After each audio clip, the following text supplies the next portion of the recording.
I mean, I have friends that are pretty overweight, and one that died pretty recently who was really big. And he just had this feeling when he would meet people. I mean, he talked about it a little bit. He was just obese. You know, it was just this thing where you're just, oh, look at this enormous fat guy. And then to go from that to, oh, there's a guy. There's a normal guy. Yeah. That's just a guy. It's a 168-pound guy. Normal, no difference between him and I anybody gotta else. tell you, I know we love to beat up on fat people. We love to turn it into a character defect. But I gotta tell you, virtually every fat person that I know or that I've taken care of, they are not disproportionately eating more than their peers. In some cases, yes, but not on balance. The problem is that they simply do everything incorrectly metabolically. You know, So their body is functioning incorrectly. yeah, and it's you know, And it's I think there's a exacerbated by their genetic diet. component. I think there are dietary exacerbations. I think certainly not exercising makes things worse. So there are lots of predisposing factors. But at the end of the day, what's happening is when you and I eat, like let's take a meal that like if you had pancakes, bacon, and scrambled eggs, that would be like a really good mix of, that'd be a third carbs, a third protein, a third fat. So that's like a shit ton of nutrient, right?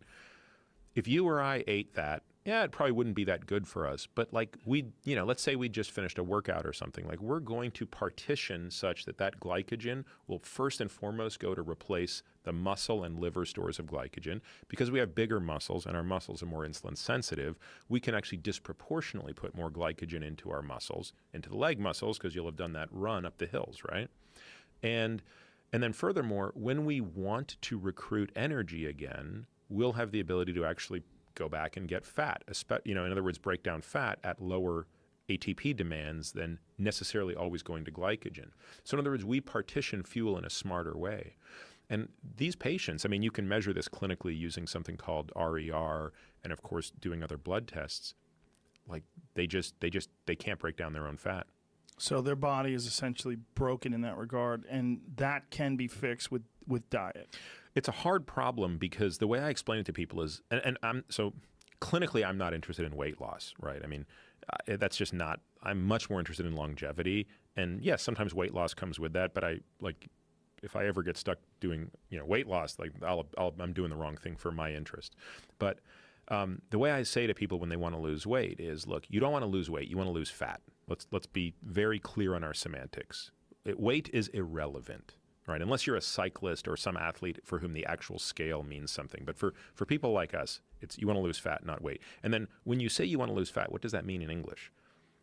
Well, do you want fewer fat cells or do you want each fat cell to be smaller? Those are totally different questions. If you want fewer fat cells, have liposuction. But we know that doesn't fix you metabolically. So if you want if you want to be less fat, you have to have smaller fat cells.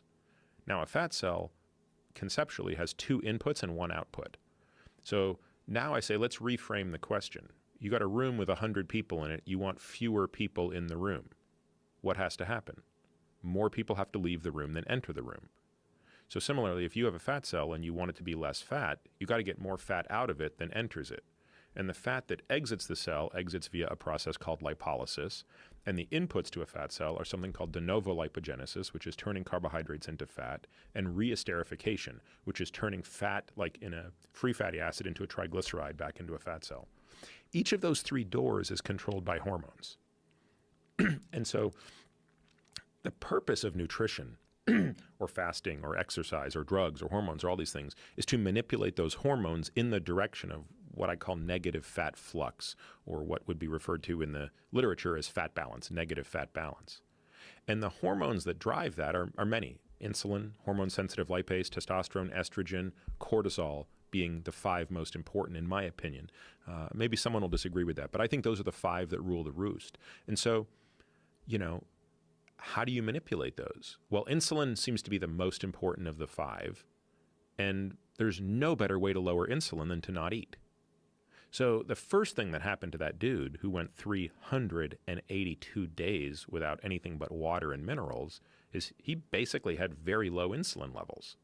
In fact, once he got into raging ketosis, which he got into by about day 7, his insulin came up only to prevent him from going into ketoacidosis, which was what would happen if he had no insulin response. In other words, if he was a type 1 diabetic, he would have died of ketoacidosis because he wouldn't have had the insulin to regulate the uptick of ketones.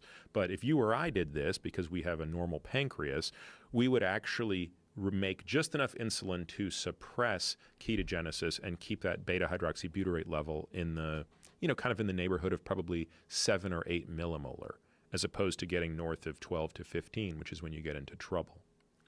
So, how do you manipulate insulin? Nutrition is the first way. If you can't fast, the next best thing is to reduce carbohydrates.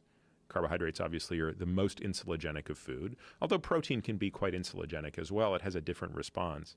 And then that's when you start to think about these other things. I've seen patients where they just can't lose weight. And I watch what they're doing, and they're doing everything right, but they just can't lose weight. But then you notice their cortisol levels through the roof. It's hard to get rid of fat when you have lots of cortisol. Cortisol is a very anabolic hormone to fat and a very catabolic hormone to muscle, which is the exact opposite of what we want. Testosterone, of course, is the exact opposite. Testosterone is catabolic to fat, but anabolic to muscle. And then, of course, women have a harder time because once women go through menopause, they lose all the estrogen and all the testosterone. And so now they lose two hormones that play a very important role in regulating this. So for these people that are having the issue with cortisol levels, that's exacerbated by stress, right? Yes. So stress actually exacerbates your weight gain. Absolutely. Wow, that's interesting. In addition to a whole bunch of other stuff. You could literally eat the same diet and gain more weight because of stress. Absolutely. Wow. Again, hormones are what's driving fuel partitioning.